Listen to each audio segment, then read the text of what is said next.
हाय और welcome back. आज की वीडियो में हम डिस्कस करने वाले हैं एसबीआई क्लर्क के बारे में। उसका फॉर्म फिलअप करने से लेकर के प्रिपरेशन तक, प्री मेंस कैसे करना है, कौन कौन से टॉपिक्स हमको पढ़ने हैं, वो सब हम आज डिस्कस करेंगे। Okay, so let's begin. तो एसबीआई क्लर्क 2024 का नोटिफिकेशन आउट हो चुका है। 7 to 27 दिसंबर आपका फॉर्म फिलअप करने का डेट है। कुछ चीज़ें जो आपको ध्यान रखनी है फॉर्म फिलअप करते टाइम, वो ये कि अगर कोई मिसमैच है ना, लेट्स से आपका नेम, आपके फादर का नेम, डीओबी, तो उसके लिए आप पहले से एक एफिडेविट बना के अपने पास रख लीजिए। और नेक्स्ट, अगर कोई कैटेगरी सर्टिफिकेट है आपका, लेट्स से ईडब्ल्यूएस है, ओबीसी, एससी, एसटी है, तो वो आप करंट फाइनेंशियल ईयर का आपके पास होना चाहिए। वो वरना भी डीवी में कुछ ना कुछ दिक्कत करेंगे।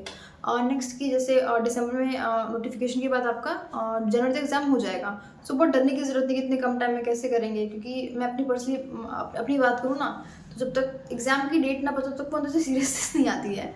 उसके पहले हाँ चल रहा था, कुछ कर रहे होते हैं, बट जब तक पता नहीं कि हमारा एग्जाम इस दिन होना है तब तक उनसे प्रेशर बिल्डअप नहीं होता है। सो अभी से स्टार्ट करें तो yes you can do it. Okay, और अगर कोई भी फॉर्म से रिलेटेड डाउट हो just drop a comment and I definitely answer. Okay, अब बात करें प्री के पैटर्न की, तो 35 क्वेश्चंस आते हैं क्वांट से, 35 क्वेश्चंस रीजनिंग से, 30 क्वेश्चंस इंग्लिश के। 1 आवर का पेपर होता है आपका, 20 मिनट्स अलॉट किए जाते हैं हर सेक्शन को। और एक जो मुझे सबसे बड़ा प्लस पॉइंट लगता है पीपीएस के मुकाबले, वो ये कि इसमें सेक्शन कट ऑफ नहीं होता है। मतलब आपको separately English, maths, reasoning clear नहीं करना। जो भी ओवरऑल कट ऑफ है अगर वो क्लियर कर लिया तो हो जाएगा। ठीक है, अब बात करें मेंस की, तो इसमें हाँ जी ऐड हो जाता है, बाकी इंग्लिश क्वांट तो रहता ही है। और नंबर ऑफ क्वेश्चंस की बात करें तो इसमें पूछते हैं 190 क्वेश्चंस। इंग्लिश के होते हैं आपके 40 क्वेश्चंस, बाकी क्वांट, रीजनिंग, जी सबके होते हैं 50-50 क्वेश्चंस ईच। टोटल मार्क्स होता है 200 और टाइम दिया जाता है 2 आवर 40 मिनट्स। प्री में था 1 आवर, इसमें होते हैं 2 आवर 40 मिनट्स। ओके, अब बात कर रही है प्रिपरेशन करना कैसे है, तो देखिए नेक्स्ट मंथ आपका प्री हो जाएगा, तो अभी अभी के लिए फोकस करना है आपको प्री पे। और मेंस पूरा छोड़ नहीं देना, बिकॉज प्री के बाद बहुत टाइम तो मिलता नहीं है आपको। तो लेट्स से अगर आप पढ़ रहे हैं 5 से 6 घंटे के लिए, और तो 3 से 4 घंटे दीजिए आप प्री को, 2 से 3 घंटे दीजिए आप मेंस को। इस तरीके से पढ़ना है। और आपको टॉपिक सॉर्ट भी करना पड़ेगा कि मेंस में क्या पढ़ना है, प्री में क्या पढ़ना है, बिकॉज मेंस के कुछ टॉपिक्स है ना जिनका प्री से कोई लेना देना नहीं है।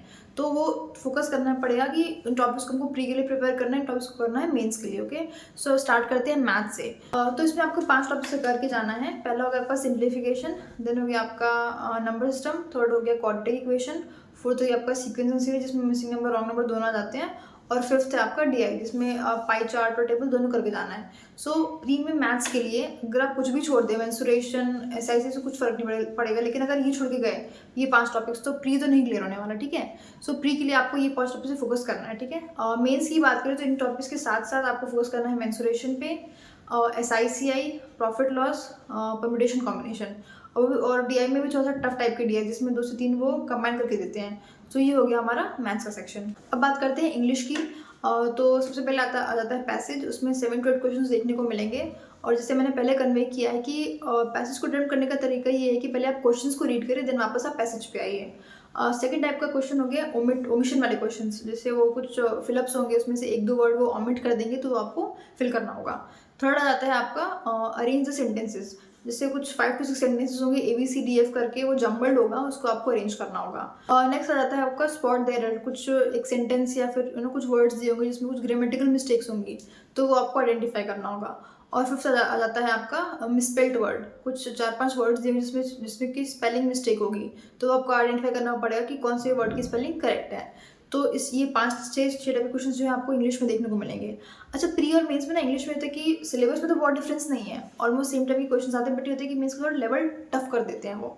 जैसे पैसेज में ही हो गया ना कि कुछ इकोनॉमिकल पैसेज दे दिए जिसको कॉम्प्रीहेंड करने में टाइम सारा चला जाता है। सो अगर आपने मॉक टेस्ट अटेम्प्ट किया होगा प्री और मेंस का, तो आप पाएंगे कि मतलब क्वेश्चन ऑलमोस्ट सेम टाइप के हैं, बट हाँ लेवल थोड़ा टफ हो जाता है मेंस के केस में। सो इस तरीके से आपको अपना इंग्लिश के पेपर अटेम्प्ट करना है। ओके, सो थर्ड में रीजनिंग का सेक्शन, जिसमें पजल आती हैं ऑब्वियसली 3 to 4 पजल्स आपको देखने को मिलती हैं, और सर्कुलर टाइप की puzzle, standing in a row, standing in a direction, specific direction, उस टाइप की पजल्स हो जाएंगी। नेक्स्ट हो जाता है आपका कोडिंग डिकोडिंग, थर्ड है आपका स्टेटमेंट कंक्लूजन, और फोर्थ हो जाता है आपका अल्फान्यूमेरिक। प्री में इन 4 टॉपिक्स के अलावा कुछ भी छूने की जरूरत नहीं है आपको। मेंस में क्वेश्चन भी इसी टाइप के होते हैं, बट हाँ थोड़ा सा लेवल टफ हो जाता है। उनके पजल्स इतने लंबे लंबे होते हैं, मतलब पढ़ने में 5 से 6 मिनट चला जाता है।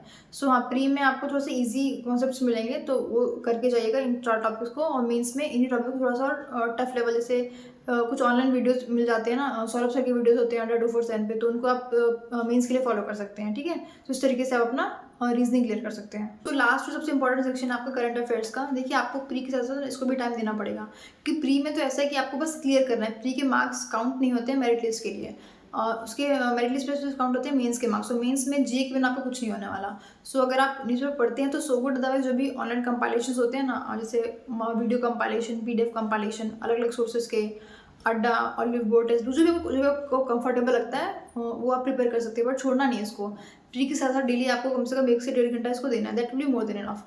सो मीन्स आते आते आपके पास एटलीस्ट लास्ट 5 to 6 मंथ्स का करंट अफेयर्स प्रिपेयर करना है, ताकि उसके बाद आप पूरा फोकस कर सके आपके बाकी के तीनों सब्जेक्ट्स पे प्री हो जाने के बाद। ओके, एक और रीजन की एसबीआई के क्रिटिकल क्यों है पीओ के मुकाबले, तो देखिए पीओ में ना एक तो आपके पास डिस्क्रिप्टिव है, दूसरा इंटरव्यू है।